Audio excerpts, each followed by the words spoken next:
آج کا واقعہ تو میں نے پہلے بھی دوستوں کا مطالبہ تھا، خواہش تھی کہ آج کا بیتی کا واقعہ بیان کروں جی تو سب سے پہلے تو میں یہی عرض کروں گا کہ یہ جو واقعات میں بیان کرتا ہوں اس سے مقصود یہی ہے کہ ہم اس کو اپنے لیے مشعل راہ بنائیں، اور وہی واقعات میں شیئر کرتا ہوں جس سے کوئی سبق نکلتا ہے، کوئی سبق ملتا ہے تاکہ ہم اپنی زندگی خطوط درست کریں۔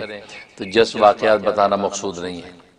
اور یہ جو واقعہ میں بیان کرنے لگا ہوں آج، یہ حضرت خضر علیہ السلام سے ملاقات کا واقعہ ہے۔ تو ظاہر ہے کہ یہ میرے لیے بہت بڑا ایک شرف کی بات ہے، تو اس لیے اس واقعے کو آپ حضرات سے شیئر کرنا، اور جیسے خاص مریدین کو میں رمضان کے ہی لمحات میں ان کے ساتھ شیئر کیا کرتا ہوں، تو اس لیے رمضان ہی کا ہمیں انتظار تھا کہ واقعہ شیئر کروں۔ اور پھر کہ یہ واقعہ چونکہ میرے پیر و مرشد، میرے والد نسبتی شہید اسلام سلطان الفقراء حضرت مولانا محمد یوسف لدھیانوی شہید رحمۃ اللہ علیہ حیات تھے، زندہ تھے، ان کے ساتھ بھی میں شیئر کر چکا ہوں، اس لیے میں نے سوچا کہ چونکہ اس کی اتھینٹسٹی بھی بن چکی ہے، اس لیے اس واقعے کو میں آگے اگر شیئر کروں تو اس میں کوئی مذاقہ نہیں ہے، بلکہ ہو سکتا ہے نافع ہو۔ اس لیے کہ حضرت خضر علیہ السلام کی شخصیت حیات اور وفات کے حوالے سے کنٹروورشل ہے، کیونکہ آپ جانتے ہیں کہ محدثین کا مذہب یہ ہے کہ وہ وفات پا چکے ہیں جیسے کہ حدیث بتاتی ہیں، لیکن محققین علماء کا مذہب یہ ہے، اور خاص طور صوفیہ اکرام کا مذہب یہ ہے کہ وہ زندہ ہیں، اور باقاعدہ بہت سے اولیاء کاملین کی ملاقات ان سے ہوئی ہے، اور وہ تاریخی حیثیت سے واقعات جو ہے وہ اتھینٹک موجود ہیں کہ ان کی عام طور پہ ملاقاتیں ہوئی۔ تو اس حوالے سے جو ہے یہ کنٹروورسی بھی ہے، ہو سکتا ہے کہ بہت سے لوگوں کو اس کے اندر اعتراض ہو اور وہ کہیں گے ہم نہیں مانتے، ان کو بالکل حق ہے، کیونکہ معاملہ ایسا ہے اس میں ان کو اختلاف کا حق ہے، ان کو نام ماننے کا حق ہے، ہم کو زبردستی نہیں، ہمیں اللہ نے جو دکھایا ہم اس کو ظاہر کریں گے۔ اور باقی یہ کوئی ایسی بات بھی نہیں میں کہہ رہا کہ جو پہلے کبھی دنیا میں ہوئی نہیں ہے، تو ماشاءاللہ بہت سے لوگوں کو اللہ تبارک و تعالی نے حضرت خضر علیہ السلام سے ملاقات کروائی۔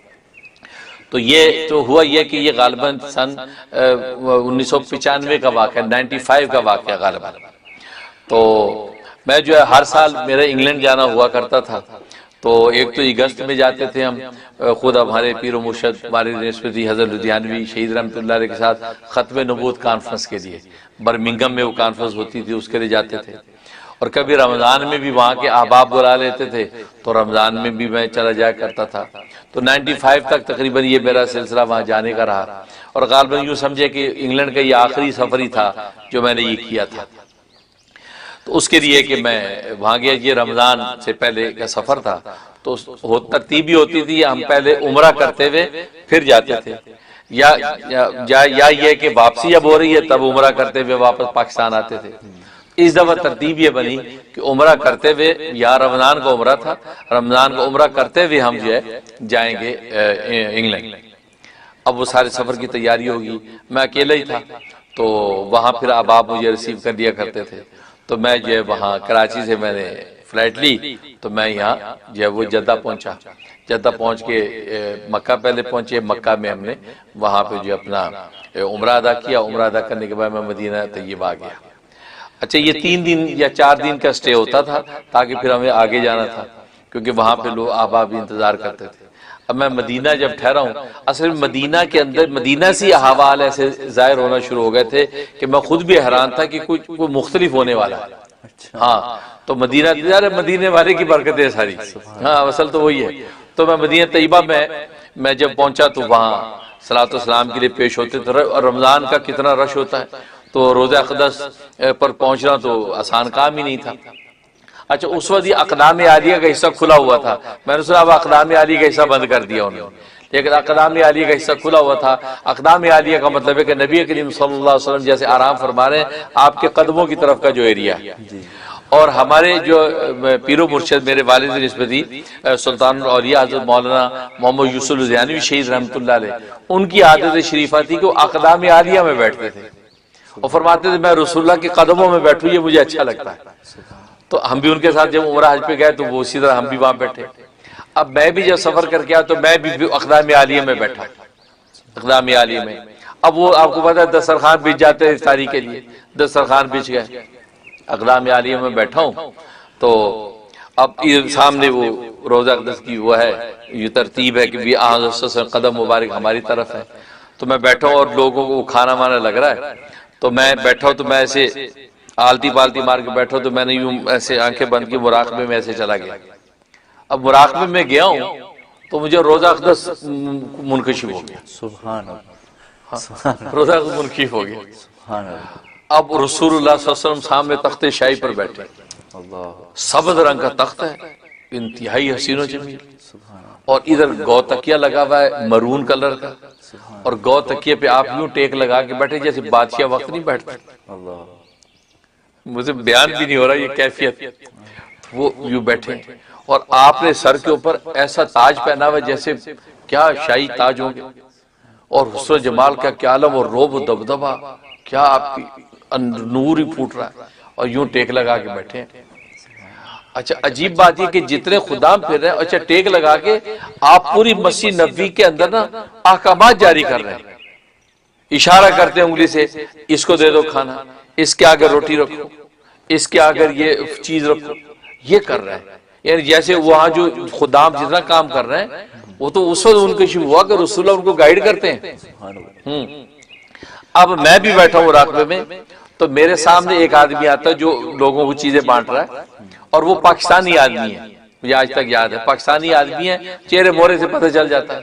تو چھوٹی چھوٹی اس کی داڑھی ہے اور سبز رنگ کی ٹوپی پہنی ہوئی ہے, ہری ٹوپی پہنی ہوئی ہے, اور ذرا بھاری سا اس کا چہرہ گول.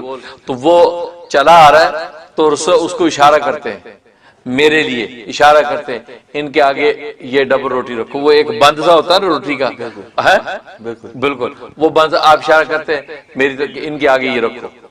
اور پھر وہاں زاتر ہوتا ہے, وہ زاتر تو آپ اشارہ فرماتے ہیں ان کے سامنے زاتر بھی رکھو, اور وہ میرے سامنے رکھتا ہے. اچھا میں رسول اللہ صلی اللہ علیہ وسلم کو یوں دیدار کر رہا ہوں تو میں حیران ہو رہا ہوں کہ رسول اللہ صلی اللہ علیہ وسلم جو ہے وہ کس طرح لوگوں کو احکام جاری کرے, اس کے آگے یہ رکھ دو, اس کو یہ دے دو, اس کو کھجورے دے دو. تو میرے لیے جب یہ کہا تو اس بندے نے جیسے میرے آگے رکھا تو میں رسول اللہ صلی اللہ علیہ وسلم کے چہرے انور سے نگاہ ہٹا کے یوں سامنے دیکھا دسترخوان پہ, جیسے میں دیکھا میری آنکھ کھل گئی, یعنی میں وہ کیفیت ختم ہو گئی. جب آنکھ کھولی تو آدمی میرے سامنے وہی چیزیں رکھ رہا تھا. اچھا سبحان اللہ. سبحان اللہ. یعنی یہ تو کمال ہے, یعنی وہی چیزیں رکھ رہا تھا, وہ زاتر رکھ رہا تھا, اور وہ ڈبل روٹی کا ٹکڑا جو ہے بند کا وہ میرے سامنے رکھ رہا تھا. اور میں ایک دم وہ کیفیت ختم ہوئی انکشاف کی. میں نے کہا یہ رسول اللہ صلی اللہ علیہ وسلم فرمایا, اور میں نے یوں دیکھا تو نگاہ ہٹی تو اس کے ساتھ وہی آدمی وہ چیز رکھ رہا ہے. یہ کیفیت. اس کے بعد جو ہے مجھ پر خیر قطاری ہو گئی, افطار کا وقت قریب آئے, لوگ دعائیں کرنے لگے تو میں اپنی خاص دعا پڑھی, الصلاۃ والسلام علیک یا رسول اللہ, الصلاۃ والسلام علیک یا حبیب اللہ. میں وہ بھی پڑھتا رہا, اور وہ افطاری سے فارغ ہوئے. فارغ ہونے کے بخیر ہم اپنے صلاۃ والسلام پڑھ کے اپنے چلے گئے مقام پہ. اگلے دن میری واپسی تھی. اگلے دن میں نے پھر آ کے سوچا کہ رسول اللہ صلی اللہ علیہ وسلم کے پاس آ کے میں سلام کر کے میں نے جانا ہے. تو اب میں جب آیا تو رش پورا پیچھے سے لائن لگی. آپ کو پتہ ہے جنت البقیع میں سے گزرنا اتنا لمبا رش پاسبل نہیں. اب میں نے کہا یار میں مواجہ شریفہ کے سامنے جانا چاہتا ہوں, وہ رسول اللہ صلی اللہ علیہ وسلم کے سامنے, کیونکہ ابا جی شہید جو ہے مولانا یوسف ریحانوی, وہ جب جس دن رخصتی کا وقت ہوتا تھا اس دن آپ مواجہ شریفہ کی طرف بیٹھ جاتے تھے. سامنے سلام کیا, پیچھے مواجہ شریفہ کا صف اول کی طرف بیٹھ جاتے تھے, اور میں نے ان کو اس حال میں دیکھا ہے کہ یوں روتے تھے جیسے بچہ بلک بلک کر روتا. یعنی جیسے آج جدائی کا دن ابھی رخصت ہونا ہے تو وہ بیٹھے بلک بلک کر روتے تھے. ہم دیکھتے کہ ابا جی رو رہے تھے جیسے ابھی جدا ہو رہا ہے. محبت عشق کا یہ عالم ہوتا تھا. اب میں نے کہا یار میں مواجہ شریفہ کی طرف کیسے پہنچوں, اتنا رش ہے. تو میں نے کہا یہ ممکن نہیں ہے. تو میں وہ باب بقیع جو ہے اس طرف آ گیا, تو میں نے کہا یہیں کھڑے ہو کے دور سے سلام کر لیتا. تو وہ گنبد خضرا نظر آ رہا ہے, اور دور سے میں نے وہیں سے کہا, میں نے کہا یا رسول اللہ صلی اللہ علیہ وسلم رش بہت ہے اور آپ تک پہنچنا ممکن نہیں ہے, اور میری اتنے بجے فلائٹ ہے اور میں نے انگلینڈ پہنچنا ہے. تو یا رسول اللہ میں یہیں سے آپ کو سلام پیش کرتا ہوں, الصلاۃ والسلام علیک یا رسول اللہ, الصلاۃ والسلام علیک یا حبیب اللہ, الصلاۃ والسلام علیک یا نبی اللہ. میں یہ دہرا رہا ہوں. اچھا میں نے جب یہ بات کہی تو ایسی میں باب بقیع کی طرف چلنا شروع ہو گیا. ایسے لگا کوئی ناگہانی کوئی ایسی طاقت جو مجھے آگے بلا رہی ہے. حالانکہ وہ اتنا راستہ نکلنے کا ہے، جانے کا نہیں ہے. تو میں چلتا آہستہ آہستہ چلتا جا رہا ہوں، اور یہ پڑھتا جا رہا ہوں اور چلتا جا رہا ہوں. مجھ پر کیفیت ہے، رقت ہو رہی ہے، آنکھوں سے آنسو ٹپک رہے، میں بڑھ رہا ہوں آگے. دل میں نے سوچا کہ اب بالکل دروازے کے قریب آ گیا. میں کہ یہاں تو شرطے کھڑے ہیں، پولیس والے کھڑے اور لوگ نکل بھی رہے ہیں، یہ شرطے تو مجھے اندر نہیں جانے دیں گے، تو الٹا راستہ ہے، یہ کیسے ہو سکتا ہے؟ لیکن وہ ایک ناگہانی چیز، اس کو کہتے ہیں رسول اللہ صلی اللہ علیہ وسلم کی توجہ. آپ کی توجہ نظر کرم مجھے کھینچ رہی تھی. تب میں چلا جا رہا ہوں یہاں تک کہ میں دروازے کے اندر گھسنا شروع ہو گیا. اب یقین کریں لوگ چند ایک نکل رہے تھے اور وہ پولیس والے دو کھڑے ہیں. جیسے میں قریب پہنچا ہوں ایک پولیس والا ادھر دیکھنے لگ گیا، دوسرا ادھر دیکھنے لگ گیا. سبحان اللہ. یہ تو عجیب نظر، ادھر دیکھنے لگے اور میں اندر انٹر ہوا. اور جو لوگ نکل رہے تھے وہ نکلتے نکلتے مجھے یوں دیکھ بھی رہے تھے کہ یار یہ بندہ الٹا اندر جا رہا ہے اور میرے رستہ بنتا جا رہا ہے. سبحان. چلتا چلتا میں بالکل مہاجر شریفہ کے سامنے کھڑا ہوں. یعنی وہ تو عجیب وقت کیفیت. اب میں سامنے کھڑا اور میں نے یوں ہاتھ باندھ لیے اور گناہگاروں مجرموں کی طرح یوں سر ڈال لیا اور میں نے رونا شروع کیا. رو رہا ہوں ایسی کیفیت ہو گئی کہ بس ناقابل بیان یہ کیفیت. اور ایسے لگے کہ رسول اللہ صلی اللہ علیہ وسلم مجھے یوں دیکھ رہے ہیں نگاہ بھر کے، اور میری نگاہ نہیں اٹھ رہی کہ میں آپ کی آنکھوں میں آنکھیں ڈال کے دیکھ پاؤں، آپ کے چہرے انور کو دیکھ پاؤں. یوں لگ رہا کہ دیکھ رہے ہیں اور مجھ سے شرم کے بارے سر نہیں اٹھ رہا. اور میرا ایک مزاج تھا، میں اپنے بزرگوں کے سامنے بھی میری نگاہ نہیں اٹھتی، میں والد کے سامنے بھی نگاہ نہیں اٹھتی تھی، ادب سے نگاہ نیچے رکھتا تھا. اب وہ رسول اللہ دیکھ رہے ہیں، میں کیسے نگاہ اٹھاؤں؟ میں رو رہا ہوں اور یہی دل میں سوچو کہ اے اللہ کے رسول، مجرم آج آ گیا ہے، اس مجرم کو اب اللہ کے ہاں معاف کروانا آپ کا کام ہے، مجھے معاف کروا دیجیے. میں یہ دل میں باتیں کر رہا ہوں. اب یہ کرتا رہا. اس کے بعد آپ کو پتہ ہے جب دعا کرنی ہوتی ہے تو وہ شرطے جو ہے وہ آپ کو رخ موڑ دیتے ہیں کہ آپ دعا کر لیں ادھر بیت اللہ منہ کر کے. تو میں نے اس کے بعد ادھر منہ کر کے ہاتھ اٹھا کے دعا شروع کی. اب یقین کرے میں دعا کر رہا ہوں تو دائیں بائیں لوگوں کو پتہ نہیں کیا ان پر کیا تاری ہو، سارے میری دعا میں شریک ہو گئے. میں دعا کروں ربنا آتنا فی الدنیا حسنہ وفی الآخرۃ حسنہ وقنا عذاب النار. اتنی آواز آتی آمین اللہم آمین. تو اب میں دل میں سوچوں کہ یار اتنی آوازیں. تو میں نے آنکھ کھولی، عرب و عجم، کالے گورے، یوگنڈا کے لمبے لمبے کالے، سارے نے مجھے گھیرا ہوا ہے اور میری دعا کے ساتھ آمین کر رہے ہیں. یہ توجہات پڑھ رہی ہیں، آمین کر رہے ہیں. میں دعائیں میں مجھ پر اور کیفیت ہوگی. میں نے اور دعائیں شروع کر دیں عربی کے اندر، ربنا لا تزغ قلوبنا بعد اذ ہدیتنا، سب آمین اللہم آمین. اچھا اس دوران میں کیا کیفیت ہو رہی ہے؟ کوئی بھی آتا دعا کے دوران میرا سر چوم لیتا ہے، کوئی میرا کندھا چوم لیتا ہے، کوئی ہاتھ چوم لیتا ہے. تو میں یوں آنکھ کھولتا ہوں تو کوئی یوگنڈا کا کالا 6 فٹ کا جناب وہ میرا سر چوم رہا ہے، کوئی ادھر سے ہاتھ چوم رہا ہے، کوئی میرے پیچھے سے چوم رہا ہے. یہ نظارہ کیونکہ نظر رسول اللہ کی پڑی ہوئی، سب چوم رہے ہیں اور میں جناب دعائیں مانگ رہا ہوں. میں پوری دعا جیسے ختم کی تو کئیوں نے مجھے گلے لگا لیا، محبت سے چومنے لگے. اچھا اس دوران میں شرطا جو ہے اس نے ٹچ سے مس نہیں کیا، حالانکہ تھوڑی سی گیدرنگ ہو جائے تو وہ یلا یلا کرتے ہیں. تو لیکن میں وہاں 5 10 15 منٹ دعائیں مانگ رہا ہوں لیکن کسی نے کچھ نہیں کہا. یعنی وہی بات جو پہلے دن ظاہر ہوئی تھی کہ کنٹرول وہاں سے ہو رہا ہے. وہ جناب میں اس کے بعد دعا کی. اب میں اپنا باب بقی سے نکلا اور پھر اپنے مقام پہ. اب وہاں سے پھر جو ہے میری فلائٹ تھی انگلینڈ کی. میں انگلینڈ پہنچ گیا. انگلینڈ چلا تو انگلینڈ میں لیسٹر پہنچا. لیسٹر میں وہاں ایک عالم ہے مولانا آدم صاحب ہیں، وہاں جامع مسجد لیسٹر. جو انگلینڈ کے لوگ جو سن رہے ہیں تو انگلینڈ کے لوگ لیسٹر کے اندر جامع مسجد کو جانتے ہیں. تو جامع مسجد کے اس وقت امام خطیب غالباً اب بھی ہوں گے تو مولانا آدم. تو غالباً حضرت مولانا یوسف بنوری رحمۃ اللہ علیہ کے شاگردوں میں سے ہیں، میں نے سنا تھا، یا ڈھابیل سے فارغ ہیں. وہ ڈھابیل میں جب بنوری پڑھاتے تھے شاید اس وقت انہوں نے پڑھا. ان کے داماد مولانا فاروق وہ بہت سی بکس وغیرہ کی سیلنگ کا کام بھی کرتے، عالم ہیں.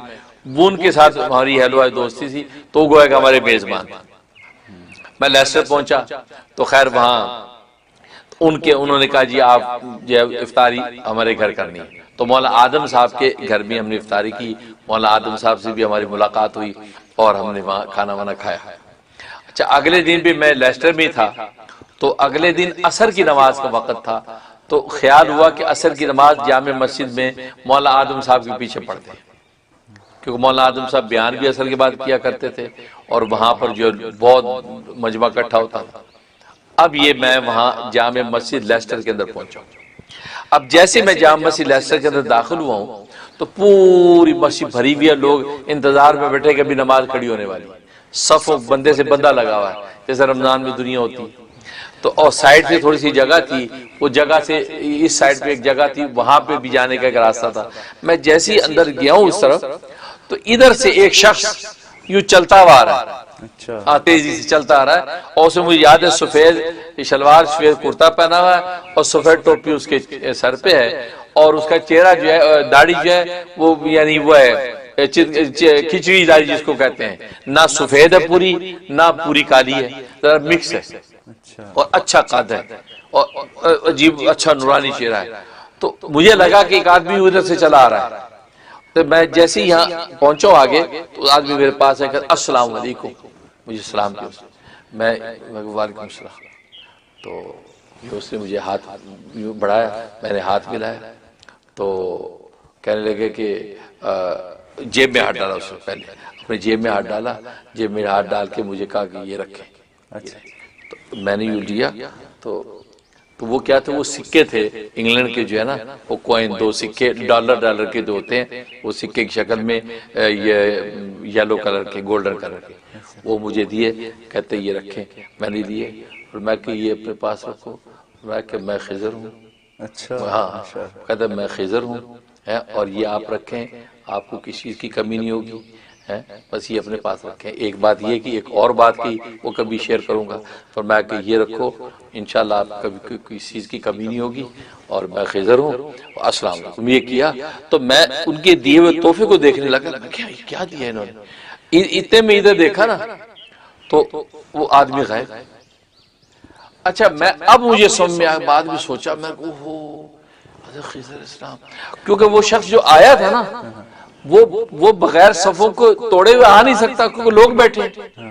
مجھے اب خیال ہے کہ یار یہ بندہ جو ہے یوں آتا گیا آرام سے، کوئی بندہ ڈسٹرب نہیں ہو، سیدھا میرے تک پہنچ گیا، اور اسی طرح سیدھا وہ بندوں کے اندر چلا گیا، کوئی بندہ ڈسٹرب نہیں ہوا۔ اب مجھے خیال ہے کہ اوہو، اب میں نے پیچھے آ گیا، ادھر ڈھونڈوں تو مجھے ساتھی کہتے کیا ہوا، سب میں کہ نہیں اس نے صحیح ہے، ادھر دیکھوں، میں کہنے یار میں کہ یہ تو حضرت خضر علیہ السلام، اور کہا کہ یہ اپنے پاس رکھو، میں نے خیر وہ سنبھال لی۔ اس کے بعد جو ہے کیفیات، اور کیونکہ رسول اللہ صلی اللہ علیہ وسلم کے مدینے میں جو کیفیات تھی تو مجھے لگ ہی رہا تھا کہ یار کوئی ڈیفرنٹ ہونے والا ہے، پتہ چلا وہاں تو حضرت خضر کی توجہات، رسول اللہ کی برکت سے وہاں ان سے ملاقات، اور انہوں نے وہ چیز دے دی۔ اور اس کے بعد کیا ہوا کہ وہاں چند دن گزارنے کے بعد اب میں واپس پاکستان آ گیا۔ پاکستان آ کے جس گھر میں ہم رہ رہے تھے اس گھر سے موو کر کے، وہ کرائے کے گھر میں تھے، ہمیں اپنا گھر مل گیا تھا، اپنا خرید لیا تھا، تو ہم اس گھر میں موو ہو گئے۔ اب جب وہ موونگ کی ہے، اس موونگ میں وہ سکے گم ہو گئے، اچھا دو تین اور قیمتی چیزیں گم ہو گئے، سکے گم ہو گئے۔ اب اس کے اندر مجھے بڑی بے چینی، میں کسی سے شیئر بھی نہ کروں۔ اچھا میں نے پھر واپس جب آ گیا تو میں نے ابا شہید میرے پیر و مرشد مولانا محمد یوسف دیانوی شہید رحمۃ اللہ علیہ کو یہ سارا قصہ سنایا۔ میں کہ ابا جی یہ ہوا اور یہ انہوں نے دیا، تو بڑے خوش ہوئے، بہت مسکرائے، اور فرمایا کہ تمہارے ساتھ اللہ کی رحمت ہے، بس کوئی پرواہ نہیں، بس تمہارے ساتھ اللہ کی رحمت ہے۔ دو تین دفعہ یہ فرمایا۔ میں کہ جی جزاک اللہ، الحمدللہ، بھئی آپ ہی کی برکت ہے، آپ ہی کی یہ توجہات ہے، تو ماشاءاللہ کی رحمت تمہارے ساتھ، یہ کہا۔ اس کے بعد کیا، جب گھر موو کیا تو سکے گم ہو گئے۔ اب بڑا بے چین، اب یہ غم کسی کو کہوں بھی نہ، اندر ہی اندر سوچوں کہ یار کہاں چلے گئے۔ ادھر کیا ہوا کہ میں کچھ دن کے بعد رات کو خواب دیکھتا ہوں۔ خواب کیا دیکھتا ہوں کہ میرے استاد مولانا بدیع الزمان صاحب رحمۃ اللہ علیہ، جو بنوری ٹاؤن کے اندر، میں ان کا بڑا فیورٹ شاگرد تھا، میرے بڑے فیورٹ استاد مولانا بدیع الزمان صاحب ہیں۔ دوسرے مولانا حبیب اللہ مختار رحمۃ اللہ علیہ شہید، یہ میرے بڑے فیورٹ استاد، میں بھی ان کا بڑا فیورٹ شاگرد، یہ دونوں استاد ہیں۔ اور دارالعلوم کرنگی ہے جو معتقی عثمانی صاحب دامت برکاتہم العالیہ اور مفتی رفیع عثمانی صاحب، تو یہ جن کا دارالعلوم، تو دارالعلوم کرنگی ہے۔ دارالعلوم کورنگی کا جیسے اس کا مہمان خانہ ہے یا یہ کہ جس جگہ پہ وہ ٹیلی فون ایکسچینج کا سسٹم بنا ہوا ہے وہ غالباً کمرہ ہے، تو وہاں مولانا سبحان محمود صاحب، جن کو پھر مولانا صاحبان محمود بعد میں نام رکھا، مولانا صاحبان محمود صاحب جب وہاں موجود ہیں، اچھا مولانا صاحبان محمود صاحب اس کو غالباً حیات تھے کیونکہ ان کا انتقال جو 2004 میں ہوا، تو مولانا صاحبان محمود صاحب وہاں موجود ہے، اور دارالعلوم کورنگی کے طلباء جو دور حدیث کے ہیں وہ سارے طلباء ان کے ساتھ ہیں۔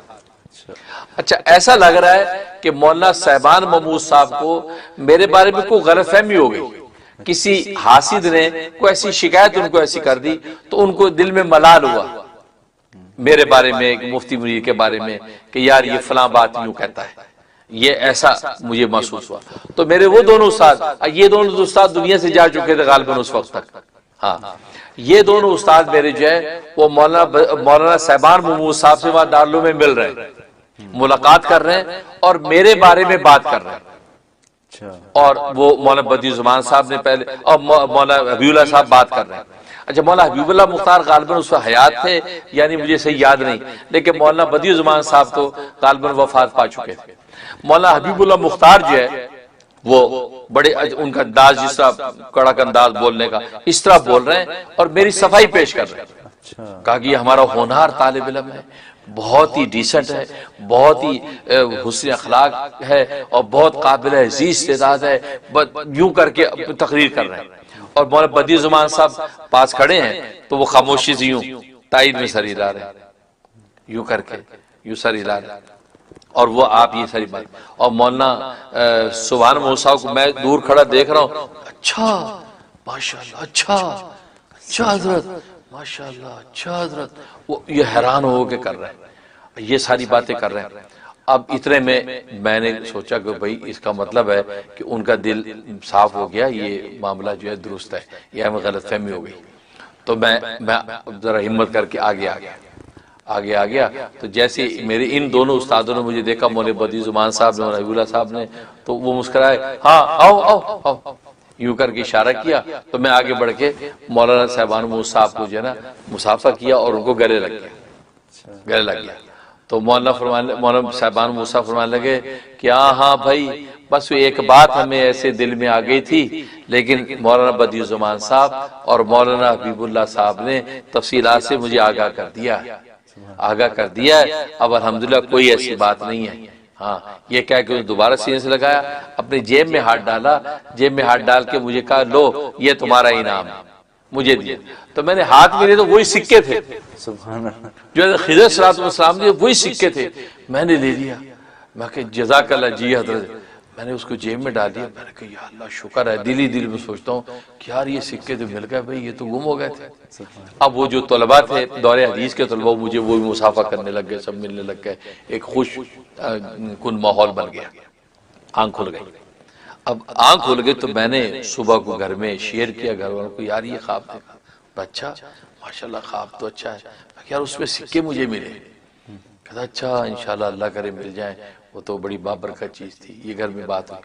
اس کے بعد شام ہو گئی، رات ہو گئی، عشاء کے بعد کا وقت تھا، آپ جانتے کراچی میں بجلی چلی جاتی تھی، لوڈ شیڈنگ کا دور تھا، لوڈ شیڈنگ ہو گئی، بجلی چلی گئی۔ اچھا ایک تخت تھا لکڑی کا، اس تخت پہ میں لیٹا کرتا تھا، تو سین میں تخت بچھا ہوا تھا، تو میں سین میں تخت پہ لیٹا ہوا تھا، اور یہ بچے جو چھوٹے کھیل کود کر رہے تھے، اندھیرا ہوا تھا، اور وہ پنکھا ہاتھ کے پنکھا جھول رہے تھے، تو یہ ہم لیٹے میں، تو میں نے لنگی باندھی ہوئی ہے، بدن ننگا ہے، صرف لنگی باندھی ہوئی ہے، اور میں تخت پہ لیٹا ہوں، سامنے چارپائی پہ اہلیہ بیٹھی ہیں اور بچے ساتھ ہیں، کوئی بچے دوڑ بھاگ کر رہے ہیں، اب اس طرح بیٹھا ہوں، لیٹا ہوں تو باتیں کر رہے ہیں، تو ایک دم میری یہ جو ہے نا بغل میں پسلی میں کوئی پتھر لگا، ایک دم پتھر لگا تو یہ سائڈ پہ گرا، تو اس کے بعد میں نے کہا اوہ یار یہ ایم کے لونڈے جو ہے نا، یہ پتہ نہیں یہ لوڈ شیڈنگ میں بھی کیا پتھر پھینکتے رہتے ہیں یار، ابھی یہ کہہ ہی رہا ہوں تو دوسرا پھر ایک اور لگا، میں کہ یار یہ تو یار دیکھ تاک کر کے مار رہا پتھر بھائی، میں یہ کہہ کے اٹھ کے بیٹھ گیا، اور میں نے یوں اندھیرے میں ہاتھ مارا، میں نے کہا یہ کیا ہے، تو دیکھا دوسرا دیکھا، تو میں نے کہا یار یہ تو سکے لگ رہے ہیں، اور لائٹیں لاؤ، وہی سکے تھے، وہ سکے کہاں سے آئے، رات مولانا صاحبان محمود صاحب نے مجھے دیے اور وہ میری یہ پسری میں لگے ہیں اور سکے میرے ہاتھ میں۔ سبحان اللہ اکبر، میں نے کہا اوہو یہ تو واقعی اللہ تبارک و تعالی نے جی معاملہ کیا۔ تو یہ سکے مجھے اس طرح واپس آ گئے اور نے دیا کہ پھر میں نے ان کو اچھی طرح سنبھال کر کے آج تک سنبھالے ہوئے ہیں۔ اور رمضان میں آخری عشرے میں جو معتکفین آتے ہیں تو میں ان کی زیارت بھی کرایا کرتا ہوں، تو وہ زیارت کرتے ہیں اور اس کو یہ نیک فعل لیتے ہیں اور اس کی برکت سے دعا بھی کرتے ہیں۔ تو یہ سکے اس طریقے سے مجھے باز پہنچے۔ اس وقت مجھے اندازہ ہوا کہ مولانا سبحان محمود صاحب جو ہیں وہ ماشاءاللہ ان کا بھی کوئی رابطہ ہے، وہ ماشاءاللہ کسی مقام پر ہیں اور اللہ تبارک و تعالیٰ کی کچھ تکوینیات میں سے کسی مقام پر اللہ انہوں نے قائم کر رکھا ہے کہ کیسے حضرت خضر صلی اللہ علیہ وسلم کے دیے ہوئے وہ سکے میرے گم ہوئے اور کیسے ان کے ذریعے سے مجھے پہنچے۔ اور یہ جو بات کہ وہ ان کو غلط فہمی ہوئی، اس سے ایک سبق آیا کہ دیکھو بھلے آپ حق پر ہی کیوں نہ ہوں، لیکن اگر بزرگوں کے دل میں آپ کے